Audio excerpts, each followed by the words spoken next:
Train the muscles, not the joints. So welcome back to Natural Gallant Bodybuilding, and today I'm going to talk to you a little bit about progression.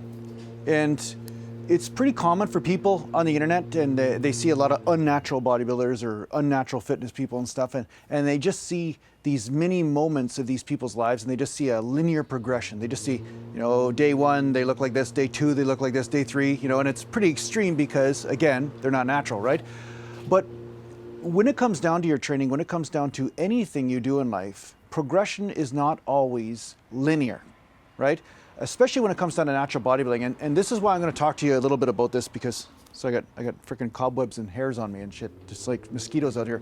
But especially when it comes down to natural bodybuilding, there can be times in your training that are extremely frustrating. The thing is about being a natural bodybuilder is that it can be incredibly frustrating because you can see there are times where you plateau or where your progress is not linear, where all of a sudden you're just like, maybe you're fighting a couple of injuries, maybe your body feels tweaked up a little bit, maybe your strength is just always staying at the exact same, or your body fat percentage, depending on what your goals are at the time. Sometimes you're trying to lose body fat, sometimes you're trying to gain strength, gain muscle. And the thing is that it's important for you to be patient and to, again, listen to the body like I always say, but sometimes it's better not to push through things, but instead ask yourself, what is your body saying to you? Like, what is it saying? What does it need in this moment? So for this last 2 or 3 weeks, I've been lowering the intensity, lowering the volume of my training. I've been working more on massage and self-massage and trying to get rid of trigger points and things and trying to get the body moving well. But I'm not focused on just all out 100% intensity effort and lifting as heavy as I can. I'm just trying to pump the blood in there and to reset the body.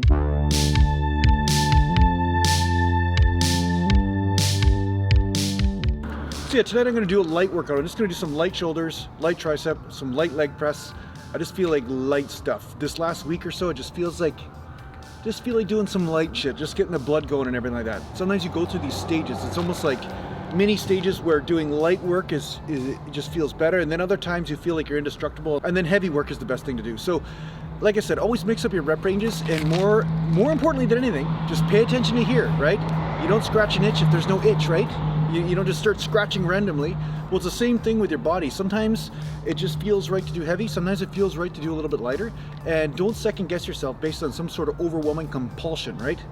It's like, you know, so many people are compulsed into their training. They're like, oh, I got to do this. I got to do this. No matter what, I got to do this. Why not just follow what's naturally happening? And then maybe there's a reason for that. Maybe you don't understand right now, but maybe it's the best possible thing for you to follow that, and then you'll get better results because of it. There's so many times people come to me and they're like, oh yeah, I was overtraining and then I stopped training for a couple days and then all of a sudden I got gains. I don't know what happened, you know, or my strength went up once I took a day or two off. So that's why it's really important to have the discipline, but also temper it with the awareness. Eh? Huh? Let's go work out.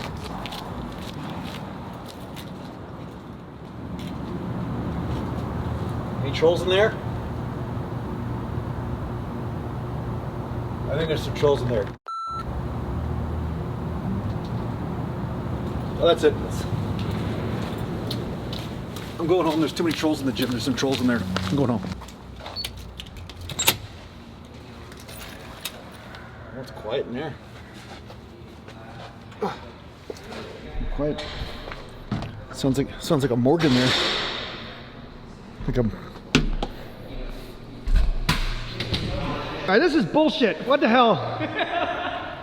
What is it? That looks like a poltergeist. Is that okay, Frank? What the hell, man? Kieran's trying to basically set up a shot. Like, okay. This is a chapstick to achieve angle. What the hell is he's got a ball? He's got a ball set up, and this doesn't look.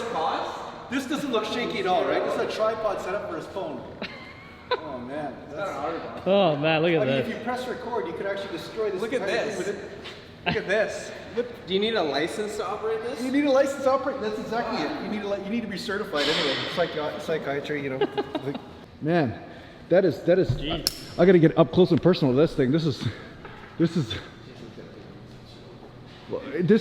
good stuff. Look at that. Wow. This is what tech support really looks like. Look, this guy fixes iPhones for a living. No wonder, because he's just willing to drop them on the floor. He fixes iPhones for a living. he fixes phones and he repairs phones and shit, and no wonder. I mean, he's learned how to drop them and break them, obviously, because this is like a tentative setup. I don't even know what's going to happen here. I mean, you're going to have to like join the circus. This is like a circus act. I mean, I think the circus would actually take this guy for that.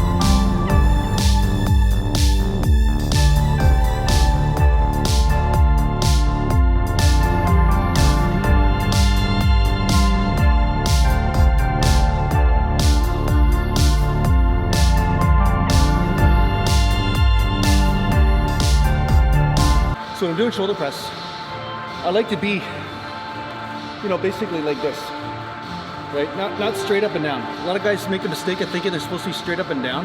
That's not necessarily the truth, because you want the clavicle up and pushing from there. That's what you want. You don't want just to bend over and pushing like this. You want to engage that clavicle, right? So I find pulling it back just like bench press, so this leaning back into the pad is more effective, as opposed to just sticking my ass up against the pad and then being more vertical. That's kind of like counterintuitive, right? Because the whole reason why I have a back rest is so I can lean into it. If my butt's not slid out just a little bit, I'm not really leaning into this pad at all. I'm just basically staying straight up and down. So why even use the back rest, right? So this is the thing. Even when I'm doing standing shoulder press though, you'll notice that I have to go bring the bar forward, and then, you know, the head comes forward, and then I actually have to lean back a little bit when I'm shoulder pressing, because you have to get that bar around the head, right? So this is the ideal position in order for me to access my shoulders. Maybe it's slightly different for you, but that's the way it is for me. Back to the subject at hand, a wise person once told me, you have to take a step backwards before you can leap forwards. And sometimes you'll find this with your training. Sometimes you're pushing, and you're, you know, hitting your max weights, and you're always getting a new PR, everything's going well, and then all of a sudden you hit a wall, and that's what we call the plateau. And then from there, you can either decide to keep on hitting that wall over and over and over again, like a bird hitting a window, possibly injure yourself, or you could decide to say, okay, what is the next option for me? Maybe there's a turn, kind of like in a maze. You know, when you get lost and you hit a wall, instead of turning left and hitting the wall over the time, now it's time to turn right.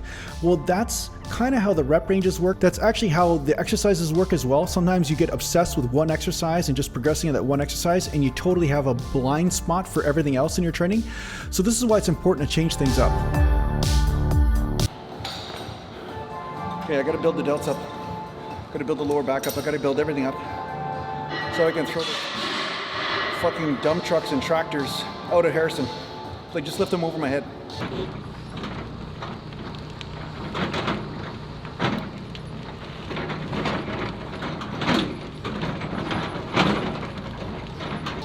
Just throw them. Throw them like over Chilliwack or something. It's really the benefits of lifting weights. Throwing tractors.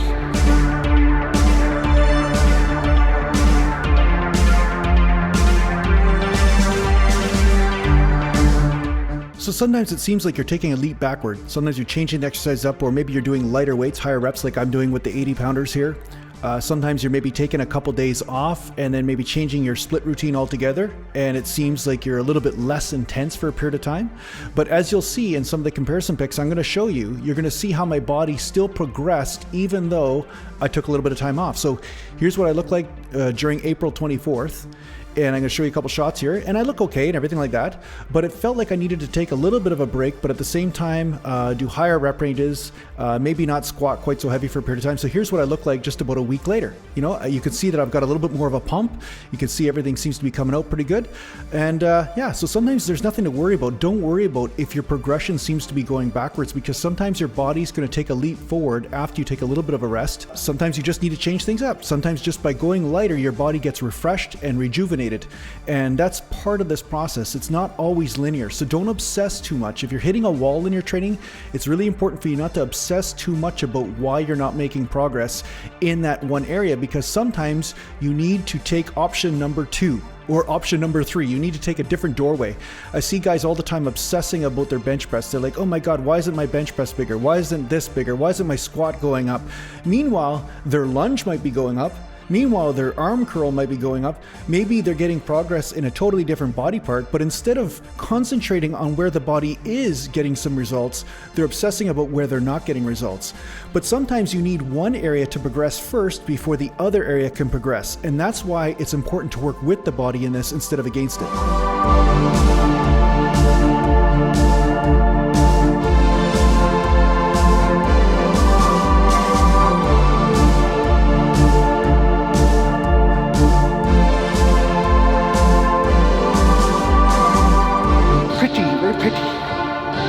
Pretty. Horseshoes.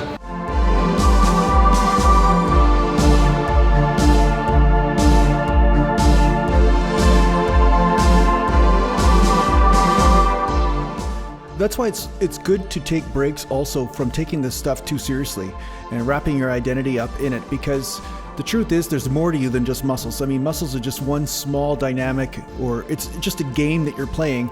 But when you take a break from identifying with that for periods of time, sometimes you end up making more progress, ironically, and you become happier in it. So remember to laugh. Just remember to laugh through this, and remember to not take it too seriously, because your value isn't wrapped up in how much muscle you have. You know, to think you deserve that. You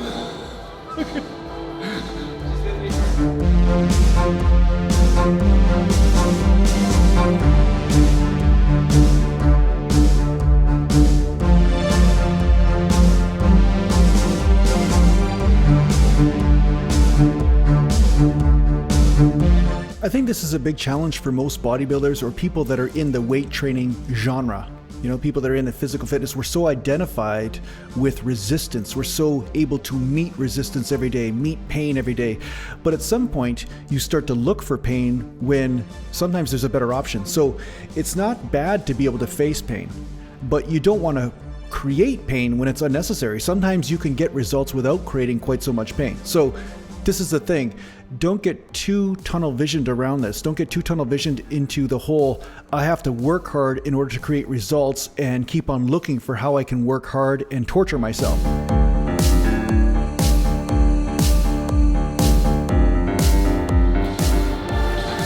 Mountain.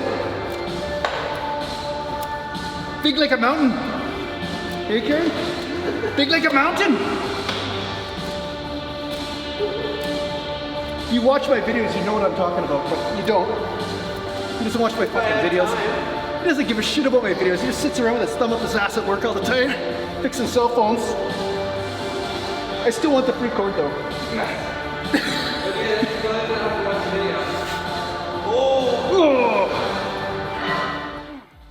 The path of discipline has a lot of benefits to it. Of course it does. You know, that's one of the biggest things you're building in bodybuilding. You're building your discipline. You're building your ability to face adversity over and over and over again. But at the same time, it doesn't mean that this path has to be a torture path. I mean, there are times to discipline yourself and push, and then there are times to not push. Now maybe I'll listen to the train for a bit.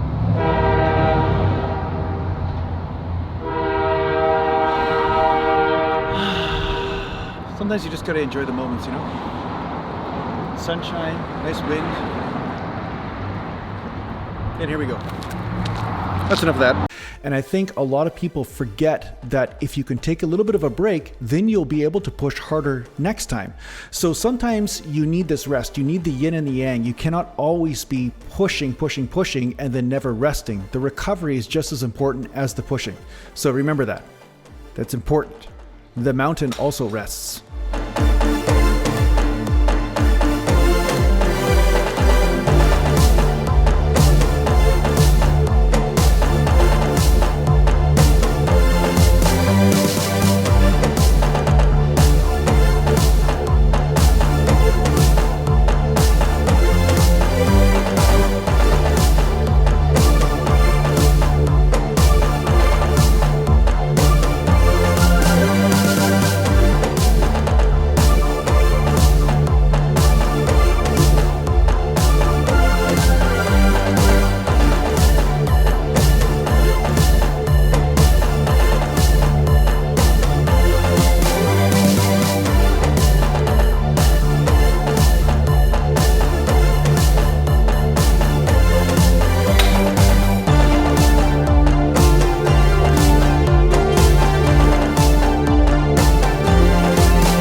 lot of people don't know is that the body's structure sometimes changes.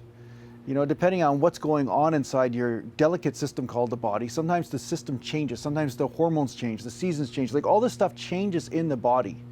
And it's not just you getting older. Sometimes you're going through puberty. Sometimes, like I've seen some kids, right, when they grow and they're playing hockey, then all of a sudden their coordination goes off because their body all of a sudden grows a little bit.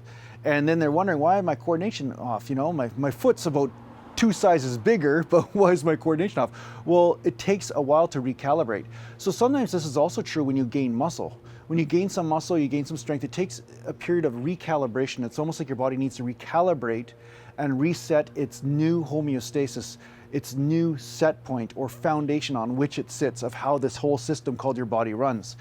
And so it's good to push to get to that point, but then once you notice that the body's starting to fight back with you quite a bit, then it's good to ease off on the intensity a little bit, maybe do some lighter weight, maybe do less frequent training, maybe take a week off. You know, that's why some guys do deloads and stuff. They stop training altogether for a week or so.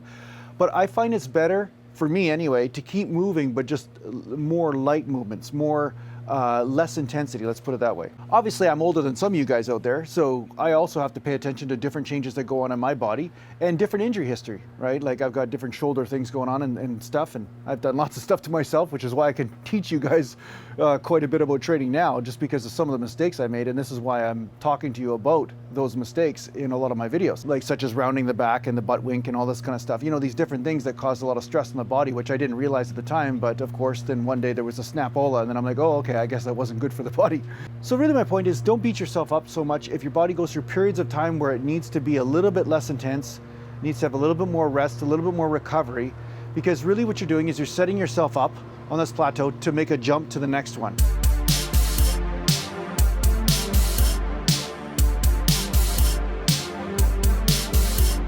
So as you can see in the bottom right hand corner that I'm massaging the quads at the same time as doing the leg presses during the warm-up, because this helps break up adhesions and also helps reset the muscle spindle and you know, the reflexes in the muscle to make sure that there's no knots in there, make sure there's proper blood flow.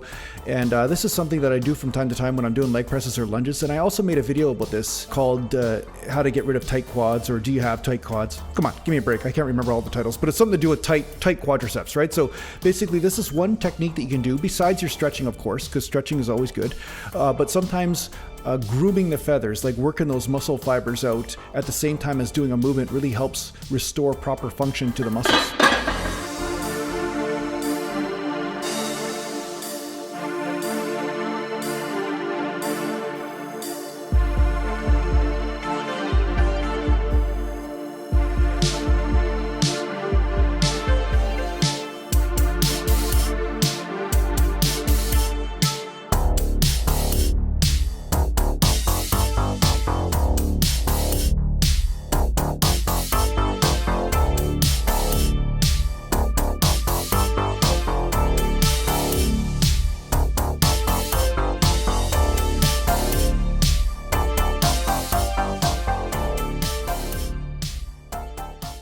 Now again, you can see that I'm using some light weight and I'm just pumping blood into those quads and just pumping blood into the legs, right? That's the whole goal.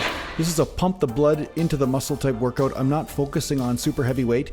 And this is the funny thing. This is how I stumbled across doing different rep ranges. And this is why I talk about this in different programs and stuff, is because I accidentally did this back in the day, because I'd have lazier days or days where I didn't feel like going heavier, and then I started doing lighter days and then going back to heavy, and then I started making progress because I was combining those rep ranges and getting that synergistic sort of effect that I talk about all the time. It's not always about one method being right. It's not always about just doing one method. It's about combining the right amount of methods, and then you get a greater overall result. So sometimes when you're feeling lazy, or you're feeling like one type of workout is no longer serving you, or you feel like I need a change, sometimes this is your own genius in action, and you start to discover other things about your training that are necessary in order for you to get past certain plateaus.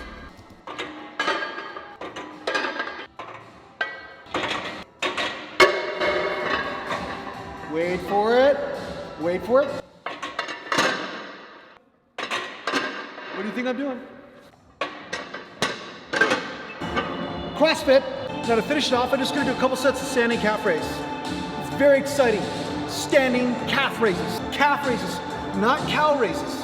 I'm doing calf raises. If you do cow raises, that means you're probably a farmer or something. They probably raise cows. It's a stupid joke, I know.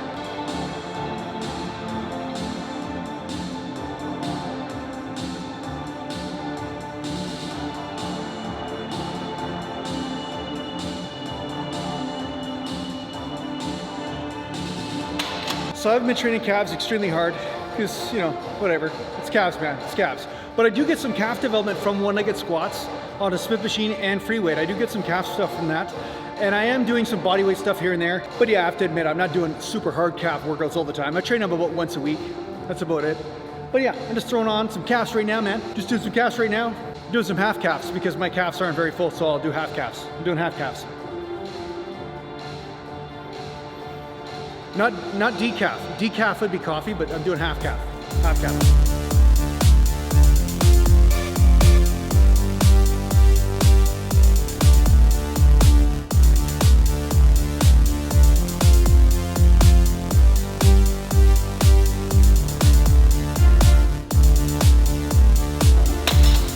Actually, my calves don't look too bad. Not too bad for just training once a week. Like I said, I think I'm getting some good development from the one-legged squats, right? Because you do push off that back leg a little bit just to stabilize, right? So you do get some calf work from that. I mean, ideally you're trying to keep most of the weight on the front leg, but you do get a little bit of that calf thing going on. So yeah, there we go. Pretty good, huh? Pretty fancy. I got fancy calves. Hey, look, they work pretty good too. Look at that. Huh? Hey, hey, pretty good, huh?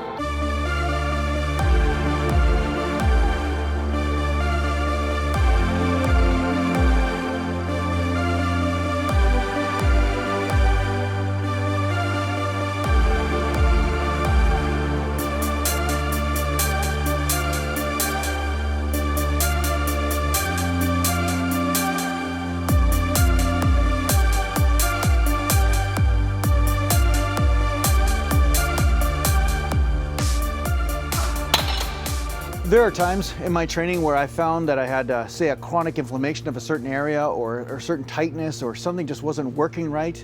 And something just backing off on my training gave me a new perspective on what was going on. And sometimes it was something as simple as just a muscle knot somewhere that needed to be taken care of, and then the body was moving just fine. Just, you know, one example is watch the video, how I increased my bench press in 20 minutes. There was just a muscle knot behind the shoulder blade that was preventing my shoulder from moving properly, and then I was getting shoulder pain during bench press. But as soon as I released that muscle knot in the rhomboid and the trap, then there was no more problem, right? So sometimes there's simple things that you need perspective on, but just pushing through constantly, all you're doing is just grinding your gears, right? It's kind of like trying to shift gears in your car without using the clutch. So you put a lot more wear and tear on yourself doing that, right? So you're better off just stepping back, lowering the intensity, and getting a more holistic point of view. Now, a lot of you guys have been messaging me and commenting, and again, I'm not a 1-800 line, okay? So if you want to do a consultation with me, go ahead, you know, book a consultation. We'll sit there and talk about all your problems in life and everything for half an hour, whatever you want. But otherwise, I'll try to make videos for you, and this is what I'm going to do right now. Some people are asking, what do? They have a shoulder problem, and they went to the physiotherapist. This one guy, he says he went to the physiotherapist. The physiotherapist said he has some sort of shoulder issue, but there's no structural thing that they can find. So in those circumstances, I would recommend going to a massage therapist and making sure that all the muscles are functioning properly, because not all physiotherapists are created equal, and not all massage therapists are created equal. And it's good to change practitioners. If one practitioner cannot figure out what's going on after you've seen them several times, don't be afraid to try a different practitioner and see what they see and find out what they say. Because I found that sometimes I work with one massage therapist and they're okay, you know, they just got out of school, they got all the book knowledge. And then I run into another massage therapist and they have a whole other level of intuitive sort of knowledge that this other person just did not have. And within 2 seconds, they figured out an issue that was going on with a muscle or some sort of dysfunction of some sort, right? So I would recommend, if you know that your injury is not structural, say you've done an MRI, say you've done the CT scans, you've done all these types of things, and you know surgery isn't necessary, you know, because sometimes, as much as I hate to say it, sometimes surgery is necessary. And I'm sorry if there's noise here. That's a neighbor's lawnmower. He's testing out his new electric lawnmower, so thing's noisy as hell. So basically, as long as you've tested out all the structure, you know the structure is not a problem. Like you don't have stuff torn right off the bone or whatever. Then from there, it's got to be a muscle issue, or maybe it's a nutritional issue or something like that. And only through seeing different practitioners will you know. But for me to answer a question through email and say, hey, what's going on with me? Just simple, a blanket statement. There's no way I can know unless I talk to you for like an hour or so and find out your entire history, what you've done, what you're doing in the gym now, and all this sort of thing. Sometimes people come to me and they say, Jason, I got a bad lower back. You know, what do I do about that? And some people, they legitimately do have a bad lower back. They've really injured it. They've herniated a disc or something, or torn something in there. And then other people, they're just constantly yanking their back in all these different weird directions, and then they get this chronic inflammation, and they think that there's something wrong with their back. But meanwhile, it's their exercise form or what they're doing to themselves on a daily basis. You know, such as rounding their back when they're deadlifting, or bent over rowing, they're just rounding and just hanging off there because it feels good to get that stretch. Meanwhile, their ligaments are taking massive stress in the lower back because of it. So basically, after doing something wrong in their exercises, they're noticing about 2 or 3 days later, although they probably haven't made the connection, but 2 or 3 days later, they're getting this inflammation or this chronic ache in that area. Here's a bodybuilding hack to you guys, is that muscles, you get sore about the next day or 2 days later. Ligaments are about 2 to 3 to 4 days later. That's when ligaments get sore from you tweaking them or doing something weird to them, because it takes a lot longer to get that blood flow in there. So if you notice that about 3 or 4 days after you do something, like say you're doing heavy deadlifts or something like that, that's when you're getting all the pain in your lower back. There's a chance that you need to adjust your form on the deadlift, or make sure that you're not doing quite as extreme an angle. Maybe not bending over quite as much, maybe not deadlifting from the floor, whatever it might be for your body type, right? So make sure that you actually pay attention to that. So the point is, if everything structural is fine, then try massage therapy, try acupuncture, try neural therapy with naturopaths, try some prolotherapy, maybe have some loose ligaments. You know, go to these different practitioners. But just one exercise might not be enough. Like some people think, oh, if I just strengthen up a certain area, that's going to be enough to fix a problem. I'm sorry to tell you, but a lot of times it's not, especially if you have laxity in the joint. Some muscle tightness, say in the rotator cuff, sometimes you can tighten up those muscles so there's less laxity and more stability in the joint, but you can't always do that. Sometimes you need to actually get some other things figured out, right? Because no matter how strong you get your rotator cuff, if your chest has a knot the size of a softball in it and it's pulling all dysfunctional and stuff, right? It's still going to radiate pain there no matter how strong your rotator cuff gets, right? So there's a combination of two things that need to go on. You need to rebalance, restructure, maybe doing rotator cuff exercises, maybe doing stability work with your exercises, but also dealing with the underlying issue of a past injury that your body's still responding to. So say you tweaked your chest or tweaked your shoulder or something like that, and your body's spasmed and it's stuck in this spasm state. Obviously that's going to cause jamming or dysfunction in how the joint moves, right? So that's how I address injuries. I attack it from two different directions, right? So sometimes when you're not doing your intense workouts, sometimes when you're feeling like, oh, okay, my body's going through some sort of shift, maybe it's a good time to do some maintenance at that time. Go get some extra massage, go get some acupuncture, go see a practitioner when it comes down to that sort of thing. And then you don't feel like when you go into the gym, you're nervous about lifting heavy after your body's been destabilized, right? Because here's another quick tip, okay? Here's another hack. After getting deep tissue massage, do not walk in the gym for the first time, whether it's that day or the next day.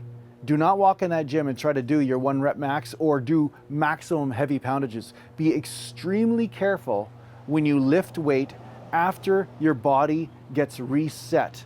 After the muscles get reset or some spasms or trigger points get taken care of, because those spasms or trigger points are part of a balance that your body has established. And when one thing becomes more relaxed, then all the other things have to adjust based on that. And if you go in there and train heavy and there's this instability going on, there's a possibility of an injury or a tweak, right? Take my word on this. When you go in the gym, just do a nice, easy workout just to reset, recalibrate, and get that body used to lifting weight and balancing and stabilizing again.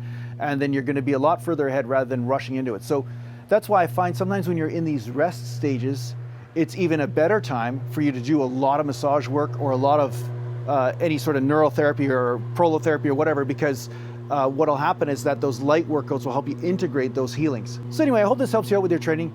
Thanks a lot for watching, and yeah, don't worry about these different stages your body goes through, because sometimes when you're going through this rest stage or this recuperation stage, you're just getting ready to make a bigger shift the next time you get back into your intense stage. Thanks a lot to the Patreon supporters. And if you want to check out my website, it's naturalgallantbodybuilding.com. And take care for now. Gallant.